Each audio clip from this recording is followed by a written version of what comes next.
नमस्कार। आज आम जानिबा डैम्पनेस कौन जहाँकि जेनेराली घरर वाल मानकर देखा जाए।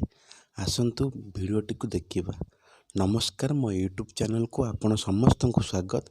आज आम भिडियो रे डैम्पनेस कौन देखिबा। आपण देखंतु देखि पारथबे घरर वाल रे किपरि भाबे डैम्पनेस होईची, जाको आम अन्य भाषा सीपेज मध्ये कहिथाउ।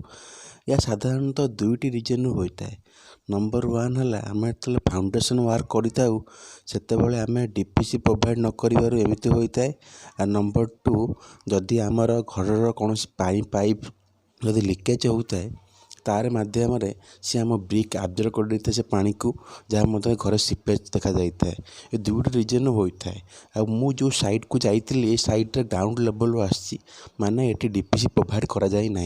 जितेबाला घर फाउंडेशन वर्क होती डीपीसी प्रोवाइड करा जाए ना। डीपीसी माने मु कहीदे कहते डैम प्रूफ कोर्स। डीपीसी एपाई करा जाए, डीपीसी कले आमर घर सॉइल जो फाउंडेशन घर जो सॉइल थाए, सॉइल जो मॉइस्चर बा वाटर कंटेंट थाए ताहा हम ब्रिक आब्जर्व न करूँ। कारण ब्रिक आब्जर्व कले आम घर वाल्स चारिआडे आमर एमती सीपेज देखा जीवो। तो से रोकने आम डीपीसी प्रोवाइड करथाउ।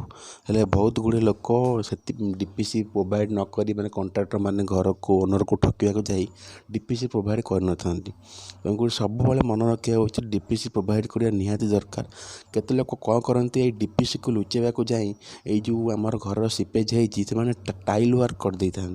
तो टाइल वर्क कले जो जगार आमर सीपेज होती से जगह लुचि जीव, हेले ता ऊपर को पुणी सीपेज आमर आग्रेसिव गति माड़ी चलो।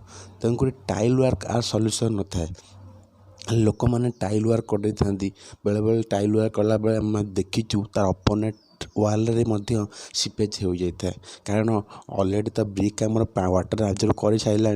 तेणुक सब मन रखा हो डीपीसी मस्ट जो फाउंडेशन करुचे प्रोवाइड करवा। जदि चाहते आप डीपीसी उपर मु एक वीडियो बनाए ताले आपन तले कमेंट बॉक्स में निश्चय जनातु।